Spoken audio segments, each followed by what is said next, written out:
উত্তরবঙ্গের ঐতিহ্যবাহী জল্পেশ মন্দিরে পুজো দিতে এলেন মুখপাত্র অরূপ চক্রবর্তী, মুখপাত্র সুদীপ রাহা, সাংবাদিক সুমন ভট্টাচার্য। পুজো দিয়ে তিনি বলেন, গতবার ৭৭টা আসন জিতেছিল বিজেপি। এখন বিরোধী দল নেতা নিজেও জানে না তার হাতে কতগুলো বিধায়ক রয়েছে। আগামী বিধানসভা নির্বাচনে ৭৭টির মধ্যে ২৭-এ নামবে।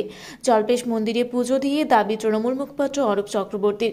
জলপাইগুড়ি বইমেলায় এসেছেন তারা। সোমবার উত্তরবঙ্গের ঐতিহ্যবাহী জল্পেশ মন্দিরে পুজো দেন তারা। এদিন তাদের সঙ্গে ছিলেন জলপাইগুড়ি জেলা তৃণমূল যুব কংগ্রেস সভাপতি রামমোহন রায়। জল্পেশ মন্দিরে পুজো দিয়ে সাংবাদিকদের মুখোমুখি হয়ে তৃণমূল মুখপাত্র অরূপ চক্রবর্তী কি বলছেন শোনাবো আপনাদের। প্রথমে জানতে চাইব, জল্পেশ মন্দিরে পুজো দিলেন, কেমন লাগছে? বাবা জল্পেশের কাছে পুজো দিতে পারাটা পুণ্য। আমি ধন্যবাদ জানাই আমাদের ছোট ভাই রামমোহনকে, যে এত সুন্দরভাবে এখানে ব্যবস্থা করে দিয়েছেন। এবং সত্যি কথা, সর্বাগ্রে ধন্যবাদ আমাদের রাজ্যের মাননীয় মুখ্যমন্ত্রী মমতা বন্দ্যোপাধ্যায়কে, যিনি জল্পেশের জন্য এই এত উন্নয়নের কর্মযজ্ঞ তিনি এনে দিয়েছেন। আজকে স্কাইওয়াক থেকে শুরু করে নলকে, সেখান থেকে আজকে যেহেতু সোমবার, আমরা ঠিক করেছি আমি, আমাদের রাজ্যের মুখপাত্র সুদীপ রাহা, একজন সাংবাদিক রয়েছেন, কলকাতার বিশেষ সাংবাদিক সুমন রয়েছেন, আমরা সবাই মিলে এলাম বাবার থানে পুজো দিতে। বাবা যেন এই জেলার সব মানুষকে ভালো রাখেন, আমাদের রাজ্যের সব মানুষকে ভালো রাখেন, মাননীয় মুখ্যমন্ত্রী মমতা বন্দ্যোপাধ্যায় এবং আমাদের প্রিয় নেতা অভিষেক বন্দ্যোপাধ্যায়কে ভালো রাখেন। বাবার কাছে রাজ্যে কিরকম ফল হবে ২৬-এ, কি আশা রাখছেন দাদা? রাজ্যে গতবার তো ৭৭টা জিতেছিল, এখন নিজেও জানে না লিডার অফ অপোজিশন তার হাতে কয়জন এমএলএ আছে। লোকসভায় দেখেছেন ১৮ থেকে ১২তে নেমেছে, এবার ৭৭-২৭-এ নামবে। অর্থাৎ বিরোধী দল হতে গেলে যে ৩০টা আসন প্রয়োজন সেটাও পাবে না। কারণ যারা বাংলা ভাষায় কথা বললে, বাংলাদেশি বলে আমাদের সাথে অসভ্যতামও করে, যারা পেল অর্ডারে করে বাংলাদেশে ছুঁড়ে ফেলে দেয়, এসআইআরের নাম করে বৈধ ভোটারের নাম বাদ দেওয়ার চক্রান্ত, মানুষকে বাধ্য করে কার্যত ভোটার লিস্টে গিয়ে তাদের ২০০২ সালের নাম খুঁজতে, কাউকে বাধ্য করে বাবার বার্থ সার্টিফিকেট খুঁজতে, এই অসভ্য বর্বর বিজেপিকে বাংলার মানুষ বঙ্গোপসাগরে ছুঁড়ে ফেলে দেবে 2026-এ। 2026-এ মমতাদির নেতৃত্বে, অভিষেক বন্দ্যোপাধ্যায়ের সেনাপতিত্বে ২৫০+-এর বেশি আসন নিয়ে তৃণমূল কংগ্রেস রাজ্যে। ক্রিকেটে যে ৫,০০০ পুরোহিত নিয়ে পুজোটা, কতটা প্রভাব পড়বে? দেখুন, প্রথম কথা, এইটার পিছনে পুরোটাই ব্যাকড বাই বিজেপি। আপনারা দেখেছেন যাকে সামনে রেখে এই ব্রিগেডে গীতাপাঠের আয়োজন করা হয়েছিল, তার নাম কার্তিক মহারাজ ওরফে প্রদীপ্তানন্দ, যার বিরুদ্ধে একজন মহিলাকে যৌন নির্যাতন এবং ধর্ষণের অভিযোগ ওঠে।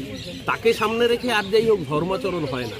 আমাদের ধর্মাচরণ, গতকালকে দেখলাম রাজ্যপাল গিয়ে বড় বড় কথা বলেছেন যে মহাভারত থেকে শিক্ষা নিতে হবে। মহাভারতের যুদ্ধ হয়েছিল কেন? দ্রৌপদীর অসম্মান করেছিল বলে। মহাভারতের যুদ্ধ হয়েছিল কারণ পুরো কুরুবংশ, দুর্যোধন, দুঃশাসন, তারা দ্রৌপদীর বস্ত্রহরণ করেছিল, নারীর সম্মান লুণ্ঠন করেছিল।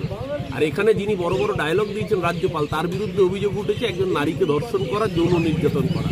তারা গিয়ে বড় বড় ডায়লগ দেবে, কার্তিক মহারাজের মতো ধর্ষকরা তারা গিয়ে ওখানে গীতাপাঠের আয়োজন করবে। আসলে এটা সনাতন ধর্মের সবচেয়ে বড় অপমান। আমাদের সনাতন ধর্ম শ্রী চৈতন্যদেবের ধর্ম, যে শেখায় সকল মানুষকে প্রেম ভালোবাসা দিতে। আমাদের সনাতন ধর্ম ঠাকুর শ্রীরামকৃষ্ণদেবের যত মত তত পথে শিক্ষা দেয়। এই সনাতন ধর্ম কখনো একজন আরেকজনকে আক্রমণ করতে শেখায় না। একদিকে হুমায়ুন কবির, তিনি একটা মৌলবাদকে প্রশ্রয় দিচ্ছেন, আরেকদিকে এই কার্তিক মহারাজদের সামনে রেখে শুভেন্দু অধিকারী, সমীর ভট্টাচার্যরা তার আরেকটা মৌলবাদকে প্রশ্রয় দিচ্ছেন। দুটো মৌলবাদী সমানভাবে খারাপ। আমরা বাবা জল্পেশের কাছে এসেছি যেন আমাদের রাজ্যের সকল মানুষকে ভালো রাখেন বাবা।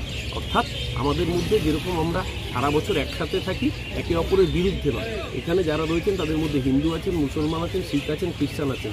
এই ভারতবর্ষ সবার। এই ভারতবর্ষকে যারা টুকরো করতে চায়, বাংলার মানুষ তাদেরকে টুকরো করবে। এসআইআর নিয়ে মরিয়া বিজেপি, এর ফলে সাধারণ মানুষের মৃত্যু, জলপাইগুড়িতে বেশ কয়েকজনের মৃত্যু হয়েছে, এই বিষয়ে কি বলবেন দাদা? দেখুন, এইটা তো পরিকল্পিত অসভ্যতামি করছে। শুধু তো এই রাজ্যে মৃত্যু হচ্ছে তা নয়, গুজরাটের বিএলও তিনি আত্মহত্যা করছেন। উত্তরপ্রদেশের বিএলওর ঘটনা শিউরে উঠেছে। লাইভে এসে তিনি ফেসবুক লাইভে দাঁড়িয়ে থেকে তিনি আত্মহত্যা করেছেন এবং দোষ দিয়ে গেছেন নির্বাচন কমিশনকে। এই অসভ্য বিজেপি, বর্বর বিজেপি রাজ্যের ক্ষমতা দখল করার জন্য, বিভিন্ন রাজ্যে বুলডোজ করার জন্য, নির্বাচন কমিশনকে দিয়ে ভোট চুরি করার জন্য এসআইআর করেছে। এর উদ্দেশ্য মানুষ বুঝতে পেরেছে। এ রাজ্যে তো বলেছিল যে ১ কোটি নাকি রোহিঙ্গা আছে। কজন রোহিঙ্গার নাম নির্বাচন কমিশন বলতে পেরেছে? বিজেপির নেতাদের ডেকে জিজ্ঞাসা করুন। যে ৫৬ লক্ষ বাদ গিয়েছে বলছে, তার মধ্যে মৃত ভোটার স্বাভাবিক, কারণ এই করোনার পর থেকে মৃত ভোটারের সেভাবে ডিভিশন হয়নি। কিছু শিফটেড ভোটার, কিছু ডাবল এন্ট্রি ভোটার। রোহিঙ্গা কজন পাওয়া গেছে? এই যে বলছিল 1,20,00,000 রোহিঙ্গা, সেই রোহিঙ্গারা কোথায় গেল? এই একটা মিথ্যের ন্যারেটিভ, রোজ একটা মিথ্যের ন্যারেটিভ তৈরি করা হয়। দুর্গাপুরের সময় দেখলেন না, ধর্ষণ করে একটা ন্যারেটিভ তৈরি করলো, তারপর বাস্তব ঘটনা কি দেখা গেল? সন্দেশখালির সময় বাংলার মায়েদের উপর অত্যাচার হয়েছে বলেছিল, তারপর ভাইরাল ভিডিওতে আসল সত্যিগুলো সামনে আসার পরে সব মিথ্যেগুলো মুখ থুবড়ে পড়ছে। এই জন্যই বাংলার মানুষ ওদেরকে ঘাট ধাক্কা দেবে। জল্পেশ মন্দিরে পুজো দিলেন, কেমন লাগছে প্রথমে জানবো? দেখুন, জল্পেশ মন্দির পুণ্যস্থান, বাংলার পবিত্র ভূমি। আমি আছি, আমাদের সাথে আমাদের দলের মুখপাত্র অরূপ দা, কলকাতা পুরসভার পুরো প্রতিনিধি, সাংবাদিক সুমন দা, আমরা সবাই, আমাদের যুব সভাপতি রামমোহন সহ সকলে আছেন। খুব ভালো লাগলো পুজো দিয়ে, এবং সবচেয়ে বড় কথা, বাংলা মন্দির, মসজিদ, গুরুদ্বারার পীঠস্থান, সেখানে জলপাইগুড়ির মতো এরকম একটা রিমোট জায়গায় এই মন্দির, মমতা বন্দ্যোপাধ্যায় মন্দিরের মানোন্নয়নে যে কাজ করেছেন। আমরা কালীঘাট দক্ষিণেশ্বরের স্কাইওয়াক দেখেছি, এখন জল্পেশ মন্দিরেও স্কাইওয়াক। যে বিজেপি বলে, মুখে সনাতনীদের কথা বলে, জলপাইগুড়ির সাংসদ তো কই জল্পেশ মন্দিরের জন্য ভাবেননি, ভেবেছেন কে? মমতা বন্দ্যোপাধ্যায়।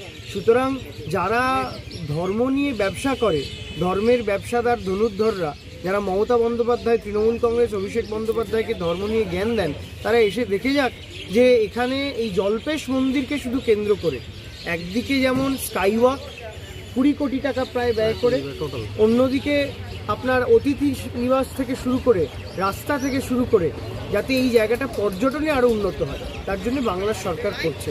এবং আমি জলপাইগুড়ির মানুষকে অনুরোধ করব যে দেখুন, আমরা বহুবার এরকম হয়েছে, মমতা বন্দ্যোপাধ্যায়ের সরকার কিন্তু দলমত নির্বিশেষে কাজ করে। জলপাইগুড়ি সিটটা বিগত 2 বার আমরা হেরেছি, কিন্তু তাই বলে কিন্তু কাজ বন্ধ হয়ে যায়নি।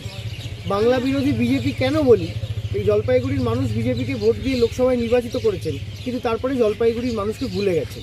কিন্তু মমতা বন্দ্যোপাধ্যায়, তিনি ঘরের মেয়ে হিসেবে এই জল্পেশ মন্দিরকে আগলে রেখেছেন, জলপাইগুড়ির মানুষকে, ময়নাগুড়িকে আগলে রেখেছেন। খুব ভালো লাগছে দেখে, সবাই ভালো আছেন, মার্কেট প্লেস তৈরি হচ্ছে, কেউ ভাবতে পেরেছিল? জলপাইগুড়ি থেকে কনক অধিকারীর রিপোর্ট, রূপসী বাংলা মিডিয়া।